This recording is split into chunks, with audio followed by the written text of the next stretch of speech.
ராணிப்பேட்டை மாவட்டம் அரக்கோணம் நகராட்சிக்குட்பட்ட பழைய பேருந்து நிலையம் அருகே செயல்பட்டு வரும் அம்மா உணவகத்தில் கூட்டுறவுத்துறை அமைச்சர் காந்திராஜ் திடீர் ஆய்வு மேற்கொண்டார்.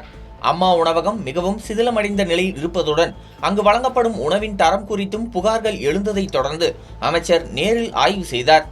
ஆய்வின் போது அம்மா உணவக கட்டிடம் சுகாதாரமற்ற மற்றும் பராமரிப்பின்றி காணப்பட்டதை அமைச்சர் பார்வையிட்டார். மேலும் அங்கு வழங்கப்பட்ட உணவை சாப்பிட்டு அதன் தரத்தையும் நேரடியாக ஆய்வு செய்து உறுதி செய்தார். இதனைத் தொடர்ந்து உடனிருந்த அரக்கோணம் வட்டாட்சியர் மற்றும் நகராட்சி ஆணையரிடம் அம்மா உணவகத்தை உடனடியாக சீரமைத்து தரமான உணவு வழங்க தேவையான நடவடிக்கைகளை எடுக்க வேண்டும் என அமைச்சர் காந்திராஜ் எச்சரிக்கை விடுத்தார். மேலும் அம்மா உணவக வளாகத்தில் செயல்பட்டு வரும் முதல்வர் மருந்தகத்தில் கடந்த திமுக ஆட்சி காலத்தில் வைக்கப்பட்டிருந்த முன்னாள் முதல்வர் ஸ்டாலின் புகைப்படம் அகற்றப்படாமல் இருந்ததை கவனித்த அமைச்சர் அதை உடனடியாக அகற்றுமாறு நகராட்சி ஆணையர் மற்றும் வட்டாட்சியருக்கு உத்தரவிட்டார். இந்த திடீர் ஆய்வு அரக்கோணம் பகுதியில் பரபரப்பை ஏற்படுத்தியுள்ளது.